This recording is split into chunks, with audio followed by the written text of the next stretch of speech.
ధర్మరాజు లెగిచి అక్కడ ప్రజలందరూ కళ్ళల్లో చూస్తూ ఆయన మొట్టమొదట పలికిన మాట ఒకటే, ప్రీణయామో వాసుదేవం.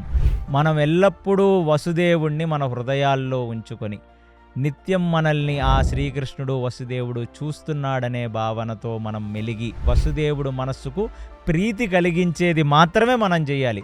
అంటే మనం ధర్మయుక్తంగా బ్రతకాలి. మహర్షుల ఆశీర్వాదం, శ్రీకృష్ణ పరమాత్మ యొక్క అనుగ్రహంతో నేను ధర్మమునందు ఉండటానికి ప్రయత్నిస్తాను. మిమ్మల్ని అందరినీ నేను ఒక తండ్రిలాగా వాత్సల్య భావనతో చూచుకుంటాను. అతను ఇప్పుడు చక్రవర్తి అయ్యాడు. ఇప్పుడు మినిస్ట్రీస్ అన్నీ ఇవ్వాలి కదా అక్కడ. ఆ మినిస్ట్రీస్ని ఇప్పుడు అలొకేట్ చేస్తున్నాడు.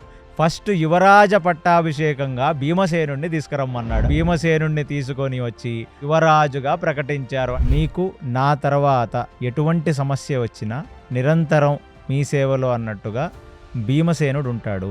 ఇప్పుడు నెక్స్ట్ అర్జునుడిని తీసుకొని వచ్చాడు. అర్జునుడికి ministry of defence and external affairs, మొత్తం ఆర్మీ, ఆ కంటోన్మెంట్స్, ఆ రెజిమెంట్స్ ప్లస్ అందరూ ఆర్మీని మేనేజ్ చేసేవాడు అర్జునుడు.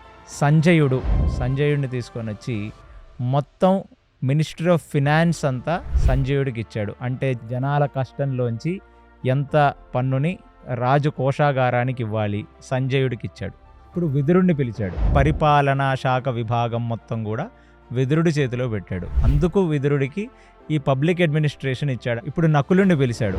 నకులుడికి మొత్తం pay commission plus civil supplies and register ఇది నకులుడికి ఇచ్చింది. సో ఎవరికెవరికి ఏ వేతనములు ఇవ్వాలి, ఆ పే కమిషన్స్లో శాలరీ అప్గ్రేడ్స్ చేయాలి, ఆ సివిల్ సప్లైస్కి కావాల్సిన ఎకోసిస్టమ్ అంతా నకులుడు మేనేజ్ చేస్తాడు. ఇమీడియట్లీ నకులుడు అక్కడ లేచి నిలబడి ఇవాళ నుంచి అందరికీ వేతనాలు డబల్ అని చెప్పాడు నకులుడు. అంటే వాళ్ళ అడ్మినిస్ట్రేషన్లోకి రావడంతో మొత్తం అందరికీ కూడా జీతాలు డబల్ చేసేసాడు నకులుడు.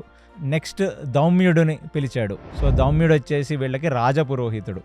అందుకనే ఎంటైర్ ఎండోమెంట్స్, టెంపుల్ ల్యాండ్స్, ఆ మొత్తం గుళ్ళ వ్యవస్థ, ఆ హోమాలు యజ్ఞాలు, అదే కాకుండా మొత్తం human resources management HRD ministry మొత్తం దౌమ్యుడికి ఇచ్చాడు. ఇప్పుడు సహదేవుడిని పిలిచాడు. సహదేవుడు మొత్తం ఏంటంటే prime minister office and president office in charge ఆయన. సో ఆ కింగ్ సెక్యూరిటీ, యుధిష్ఠిరుడు ఎవరితో మాట్లాడాలి, ఎలాంటి వాళ్ళు బయట నుంచి వస్తే వాళ్ళకి అపాయింట్మెంట్లు ఇవ్వాలి, అసలు రాజు ఎక్కడికి వెళ్ళినా రాజు యొక్క ఎంటైర్ భద్రతా ఏర్పాట్లు చూసుకునేవాడు సహదేవుడు. ఈ మినిస్ట్రీస్ అన్నీ సక్రమంగా పనిచేయటానికి వీళ్ళందరికీ ఇన్ఛార్జ్ భీమసేనుడిని వేసాడు. అందుకనే ఆయన యువరాజు అనమాట.